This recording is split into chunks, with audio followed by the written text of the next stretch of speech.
Pour ce troisième tutoriel sur l'application Sketchbook, je vous propose de nous attarder un petit peu plus aux fonctions de sélection. C'est le petit rectangle avec la flèche qu'on voit dans le menu ici en haut. Vous remarquerez que je suis aussi passé sur un iPad, histoire de voir que c'est exactement le même logiciel, la même application, ce sont les mêmes outils, ils sont juste disposés différemment. Ils sont plus accessibles étant donné qu'on a une fenêtre plus grande. Alors, je vais dorénavant plutôt travailler sur un iPad pour faciliter la capture vidéo. On va également travailler avec des photos. Ça va être plus facile d'illustrer comment tirer profit des outils de sélection. Et ça va également nous permettre de voir qu'on peut faire du graphisme quand même assez poussé sur Sketchbook si on prend un petit peu le temps là, de travailler nos images. Donc, je vais aller chercher une photo. Pour ça, je vais cliquer sur l'icône ici là, de l'image avec un plus. Ça me permet d'avoir accès à mon répertoire de photos sur l'iPad et je glisse donc la photo de ma table. Avant de cliquer sur terminer, donc pour valider l'importation, je peux venir l'agrandir ici, histoire de la faire se conformer à ma fenêtre. Tiens, ce cadrage-là me convient. Alors je clique sur terminer et la photo est donc apparue sur un calque dans mon image. Je vais également importer une autre photo. Donc je fais la même opération.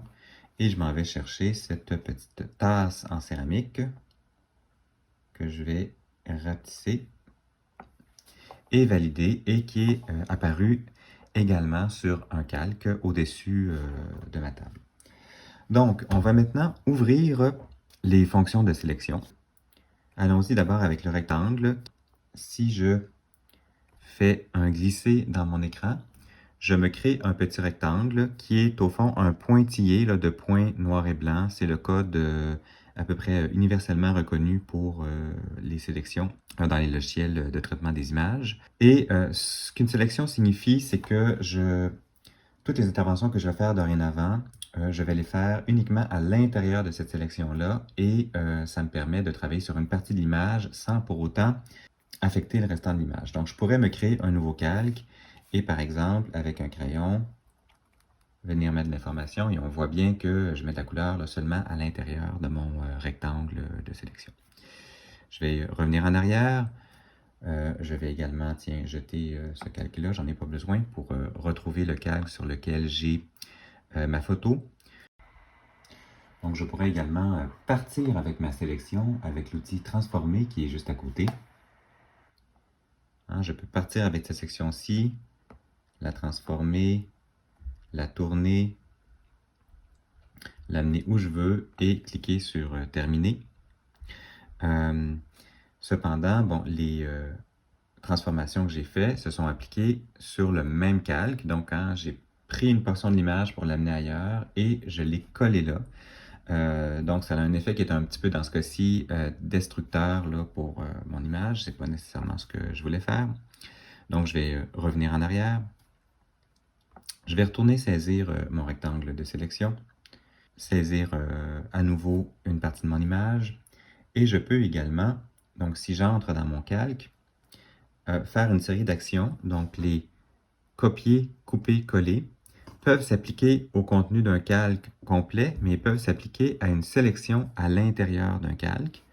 Donc si je copie la sélection que je viens de faire, que je crée un nouveau calque et que je colle ma portion, hein, je peux maintenant la déplacer.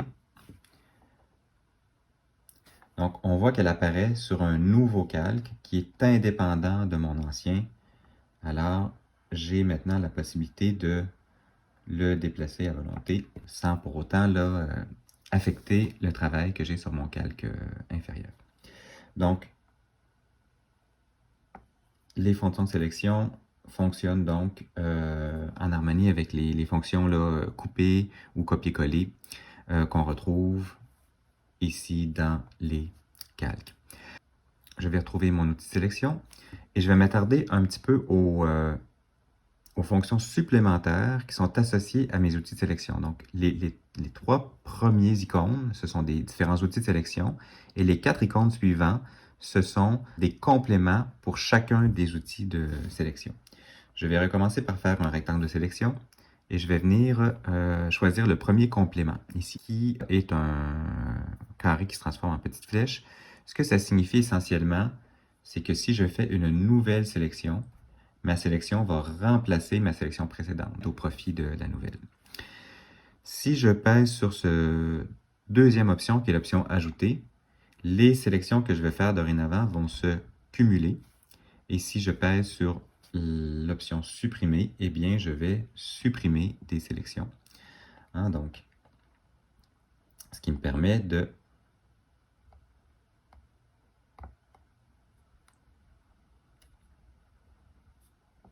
pouvoir faire des formes de sélection assez avancées. Je peux, en tout temps, supprimer ma sélection par le petit rectangle à droite avec le X, donc je l'élimine tout simplement. Je peux bien sûr en recommencer une à volonté. Et donc là, je ne suis pas en mesure de faire de sélection parce que j'ai l'option soustraction qui est cochée présentement. Je vais devoir revenir là, à mon option remplacer pour me créer une nouvelle sélection. J'en arrive à cet outil ici qui est l'outil déplacement. Donc, ceci, c'est l'outil déplacement de sélection. Alors, je peux maintenant déplacer ma sélection dans mon écran sans pour autant déplacer le contenu. Si j'ai besoin d'aller ajuster une sélection, par exemple, au rebord de mon image, c'est avec l'outil déplacement de sélection que je vais le faire. À partir du moment où je sélectionne l'outil transformer, ce n'est non plus la sélection, mais bien la partie de l'image qui est sélectionnée, sur laquelle je vais avoir un effet. Donc, il me reste encore cette fonction à voir qui est l'interversion de sélection.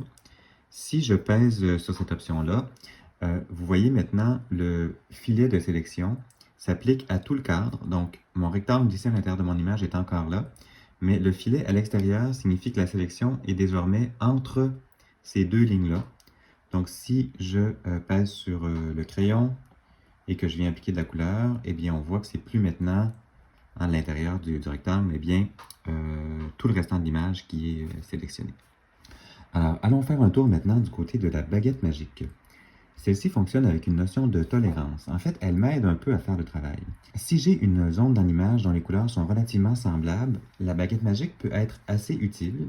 J'ai juste à cliquer à l'intérieur et l'ordinateur va me sélectionner tous les pixels adjacents qui ont des variations de teinte, luminosité, valeur de l'ordre de 81. En fait, ça oscille là, entre 1 et 255. En 255, ça correspond à tous les niveaux, disons du blanc jusqu'au noir, et entre le 1 et le 255, on retrouve tous les gris. Bon, essentiellement, la tolérance, il s'agit de trouver celle qui correspond à la zone qu'on veut sélectionner. Donc, ici, là, avec mes valeurs de 80, j'ai sélectionné presque tout le renard. Si j'augmente, disons, à 140, je vais éliminer pour recommencer. J'en sélectionne davantage. Il me manque encore un petit peu le col. Je vais passer à 200. Et là, j'ai le renard au complet. Par contre, j'en ai sélectionné un peu plus. Donc, il y a parfois une question un peu de compromis là, pour trouver la bonne valeur de tolérance. Le mieux est peut-être encore d'utiliser une valeur de tolérance, disons, moyenne de l'ordre de 80. Et ici, avec le plus, de venir cumuler les sélections. Donc, j'ai quelque chose de pas mal du tout dans ce coin-ci. Ça déborde un petit peu. Je peux aller du côté de la suppression de sélection, réduire ma tolérance et voir si je suis capable de me rapprocher du renard parce que le contour autour du renard est également très uni comme couleur, alors ça m'aide. Alors, vous voyez que c'est un outil assez puissant lorsqu'on a une forme dont les couleurs sont relativement proches. Une chose que je peux encore ajouter sur les sélections, c'est qu'elles se promènent d'un calque à l'autre. Donc, je me suis servi d'informations sur un calque pour créer ma sélection, mais je peux aller appliquer le résultat de ma sélection sur un autre calque si je le veux. Donc, je peux éliminer ce calque-là, me retrouver sur le calque d'arrière-plan, Tiens, je vais déplacer un peu ma sélection. Voilà. Et je veux aller faire un copier-coller de cette portion d'image-là.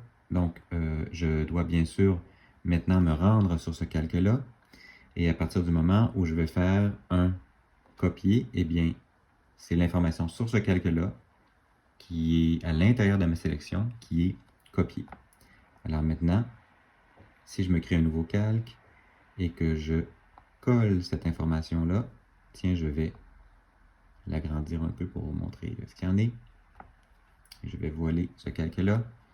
Hein, j'ai créé un renard détouré maintenant qui est avec le contenu là, de la table en bois à l'intérieur. Alors, c'est super intéressant. C'est néanmoins pas exactement là où je voulais en venir. Donc, je vais plutôt aller explorer le prochain outil qui est le lasso. Ce que je veux faire en fait maintenant, c'est sélectionner ma tasse dans le but d'enlever le fond blanc autour de la tasse et de donner l'impression que la tasse est sur la table, d'aller la coller sur la table. Alors, je peux essayer de travailler avec la baguette magique. Je vais, évidemment, il faut que je sois sur le bon calque. Donc, je vais choisir le bon calque. Évidemment, également, avoir la bonne option de sélection et aussi avoir une tolérance qui est acceptable. Je vais aller cumuler mes sélections. Donc, j'ai quelque chose qui est pas mal, mais qui va devoir être ajusté par la suite. Donc, j'ai réussi à sélectionner une partie de ma tasse. Ça a débordé ici dans le bas. Je vais donc aller prendre l'outil lasso pour aller faire du nettoyage dans tout ça. Le lasso, il le sélectionne de façon libre en suivant le chemin qu'on va faire avec le doigt ou le stylet. Et je peux donc très bien commencer une sélection avec un outil, la poursuivre avec un autre outil, faire des additions, des soustractions. Donc tout ça là fonctionne ensemble pour m'aider à travailler. Alors je vais faire un ajout de sélection au niveau du renard. Je vais venir ici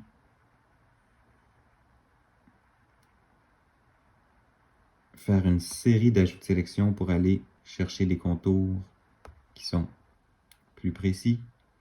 Donc, je vais aller du côté de la soustraction pour en enlever ici. Et là, je ne ferai pas un travail impeccable. On veut juste comprendre l'idée.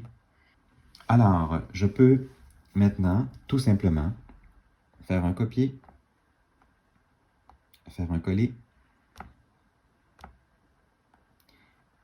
et faire disparaître le contenu de mon calque précédent. Hein, donc, j'ai pris ma sélection pour aller la mettre sur un autre calque. Ce qui resterait peut-être encore à faire maintenant, ce serait de lui faire une petite ombre pour l'intégrer davantage. Donc, je me suis créé un nouveau calque que je suis venu porter en dessous. Et à l'aide de l'aérographe à flux, je vais venir noircir. Hein, ici, j'ai une opacité qui est très très faible, c'est de l'ordre de 14%. Donc, c'est pour ça que j'applique pas beaucoup de noir à la fois. Mais vous allez voir, l'effet est quand même bien présent sur la table. Donc, ça me permet de donner l'impression que la tasse est vraiment sur la table. J'ai fait un coller, donc un travail de graphisme. Alors voilà, ça complète ce tutoriel-là sur les outils de sélection. On se retrouve pour un autre tutoriel pour aller un peu plus loin sur Sketchbook. Au plaisir!